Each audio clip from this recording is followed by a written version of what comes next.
جن کی شریعت میں اجازت ہے، اگر غیر مسلمانوں کے ساتھ وہ عہد ہو رہے ہیں تو بھی وہ پورے کرنے ہیں، سب کے ساتھ عہد پورے کرنے ہیں۔ آپ صلی اللہ علیہ وسلم کا کیا فرمان ہے؟ آپ صلی اللہ علیہ وسلم کا فرمان ہے کہ مسلمان اپنی شرطوں پر قائم ہے، یعنی کہ مسلمان کو اپنی شرطوں پر قائم رہنا چاہیے، سوائے ایسی شرط کے جو حلال کو حرام کرے یا حرام کو حلال کرے۔ اسی طرح دیکھیں اللہ تعالیٰ کا بھی فرمان ہے، سورہ بنی اسرائیل آیت 34 میں آپ پڑھیں گے، اللہ تعالیٰ فرماتے ہیں وَأَوْفُوا بِالْعُقُدِ إِنَّ الْعَهْدَ كَانَ مَسْئُولًا، اور پورا کرو عہد کو، بے شک عہد پوچھا جانے والا ہے۔ ان عہدوں کے بارے میں پوچھ ہوگی، اس لیے ان کا خیال رکھنا چاہیے، ان کو پورا کرنا بہت ضروری ہے۔ ٹھیک ہے، آگے دیکھتے ہیں کیا فرمایا۔ آگے فرمایا احلت لکم بہیمۃ الانعام الا ما یتلی علیکم، احلت لکم، حلال کر دیے گئے تمہارے لیے، کیا حلال کر دیے گئے؟ بہیمۃ الانعام، چوپائے مویشیوں کے۔ اچھا یہ جو ہے نا انعام، انعام نام تو اونٹ کو کہتے ہیں، تو انعام میں گائے، بکری، بھیڑ، بنیادی اونٹ، گائے، بکری اور بھیڑ، یہ چار بنیادی جانور اس میں جن کا قرآن میں ذکر ہوا ہے وہ انعام میں آتے ہیں۔ اور بہیمہ بہم سے ہے، بہم وہ جانور جو بولتے نہیں ہیں، جن کی بولی ہمیں سمجھ نہیں آتی۔ تو بہیمۃ الانعام ہر چرنے والا چوپایا جس کی خوراک گوشت نہیں ہے اور جو بولتا نہیں ہے نا، تو یہ بہیمۃ الانعام ہو گئے۔ اور اس میں نے کیا بتایا؟ اونٹ، گائے، بکری، بھیڑ، اور انہی کے طرح کے جو گھریلو جانوروں سے ملتے جلتے باقی جو جنگل میں رہنے والے بھی ہیں نا، جیسے ہرن ہے، نیل گائے ہیں، یہ بھی اسی میں آ جاتا ہے بہیمۃ الانعام میں۔ تو یہ حلال کر دیے گئے تمہارے لیے، یہ تو حلال ہے۔ لیکن آپ صلی اللہ علیہ وسلم نے کیا فرمایا؟ آپ صلی اللہ علیہ وسلم نے فرمایا ہر کچلی والے درندے سے منع کیا۔ آپ صلی اللہ علیہ وسلم نے، ہے نا، آپ صلی اللہ علیہ وسلم نے ہر کچلی والے درندے سے منع کیا جو شکار کرتا ہو یا مردہ جانور کھاتا ہو، اور ہر اس پرندے کو حرام کیا جو اپنے پنجے سے شکار کر کے کھاتا ہے، یعنی کہ جس کے تیز ناخون ہوتے ہیں، پنجے سے شکار کرتے ہیں، جیسے کہ باز ہے نا، ایگل، اس طرح سے، تو یہ تو حرام ہے۔ اور باقی کیا بتایا جا رہا ہے؟ احلت لکم بہیمۃ الانعام، یہ جو ہیں، جو مویشی ہیں، چوپائے میں سے مویشی ہیں، یہ حلال کیے گئے ہیں تمہارے لیے۔ اب بیسیکلی مشرکین مکہ جو تھے نا، مشرکین مکہ نے کیا کیا؟ ان حلال جانوروں کو بھی اپنے اوپر حرام کر لیا تھا۔ ان کے جو خود ساختہ عقائد تھے، رسومات تھیں، ان کی بنا پر انہوں نے کیا بنا لیے تھے؟ بحیرہ، صاحبہ، وسیلہ، ہام، اس طرح سے انہوں نے بنا لیے تھے۔ وہ ان جانوروں کو بتوں کے نام پر آزاد چھوڑ دیتے تھے اور ان کے گوشت، دودھ، کھال، بال استعمال کرنا اپنے لیے حرام قرار کر دیتے تھے یہ لوگ۔ تو اللہ تعالیٰ نے ان لوگوں کے سارے غلط عقیدوں، نظریات، رسموں کو ختم کر دیا اور فرمایا کہ حلال کر دی گئی تمہارے لیے چوپائے مویشیوں میں سے۔ کس نے حلال کیا ہے؟ اللہ تعالیٰ نے حلال کیا ہے۔ یہ غور کرنے کی بات ہے، حلال کون کرنے والا ہے؟ اللہ تعالیٰ حلال کرنے والے، ٹھیک ہے۔ اسی میں آگے فرمایا الا ما یتلا علیکم، سوائے ان کے جو پڑھے جائیں گے تم پر۔ اس کا کیا مطلب ہے؟ یعنی کہ ابھی آگے آنے والی آیتوں میں اللہ تعالیٰ بتائیں گے کہ کیا ایکسیپشنز ہیں۔ آیت نمبر 3 میں انشاءاللہ اس کی وضاحت دیکھیں گے۔ آگے کیا بتایا جا رہا ہے؟ غیر محل الصید وانتم حرم، نہ حلال کرنے والے شکار کو اس حال میں کہ تم حرام ہو، یعنی کہ حالت احرام میں ہو، یعنی کہ جب احرام کی حالت میں ہو تم تو تمہارے لیے مویشی جانوروں کا شکار کرنا جائز نہیں ہے۔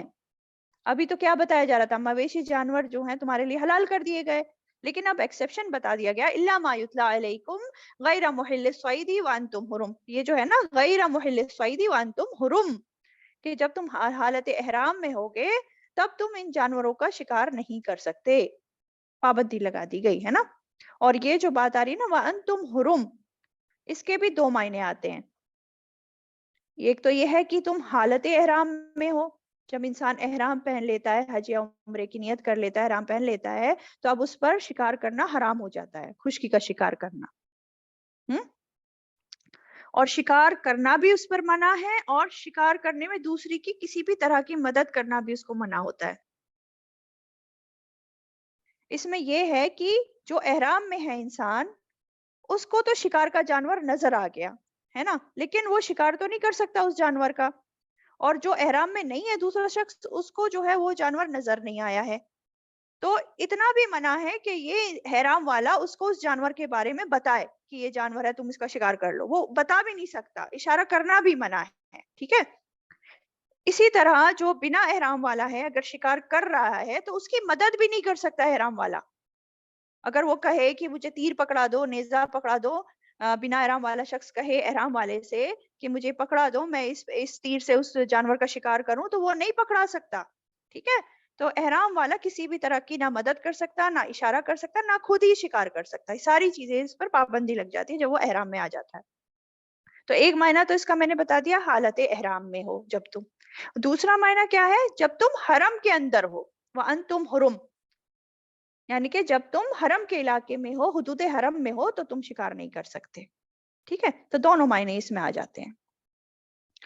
ان اللہ یحکم ما یرید، بے شک اللہ تعالیٰ وہ فیصلہ کرتا ہے جو وہ چاہتا ہے، بے شک اللہ تعالیٰ حکم دیتا ہے جو وہ چاہتا ہے۔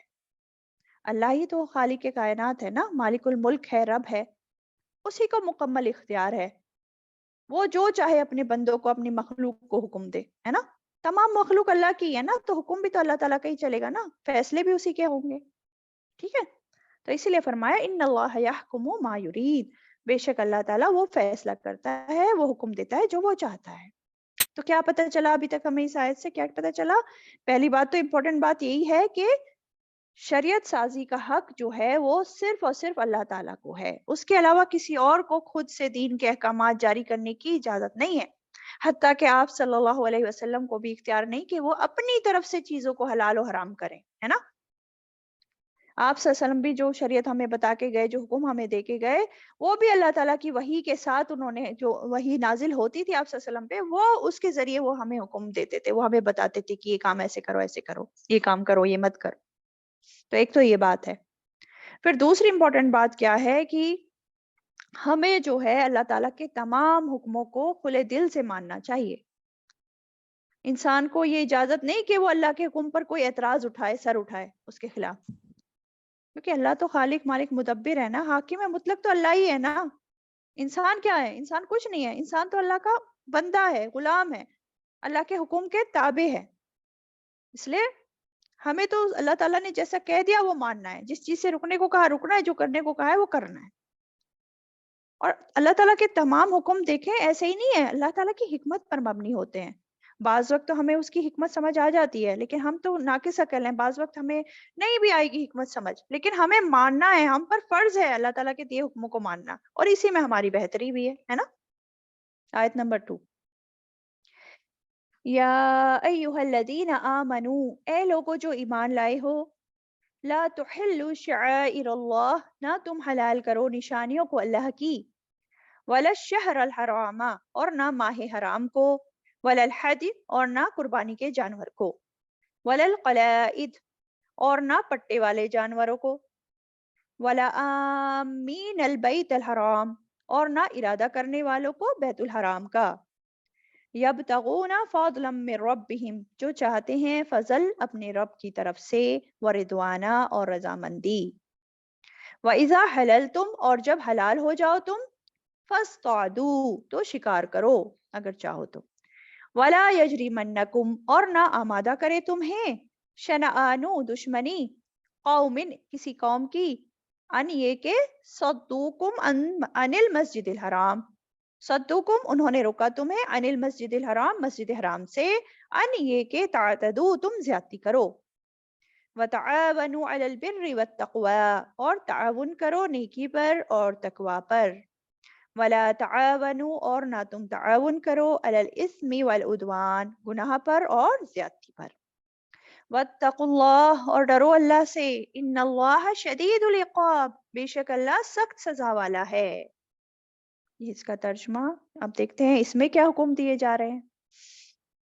دیکھیں پھر سے کیا خطاب ہے، یا ایہا الذین آمنو، اے لوگو جو ایمان لائے ہو، پھر سے ایمان والوں کو خطاب ہے، ہم سے خطاب ہے، اس لیے توجہ دیجئے کہ کیا فرمایا جا رہا ہے۔ کیا فرمایا جا رہا ہے؟ اے لوگو جو ایمان لائے ہو، نہ تم حلال کرو اللہ کی شعائر کو، اللہ کی نشانیوں کی بے حرمتی مت کرو، اللہ کی نشانیوں کی بے حرمتی۔ اللہ کی نشانیاں کیا ہیں؟ اللہ کے شاعر کیا ہیں؟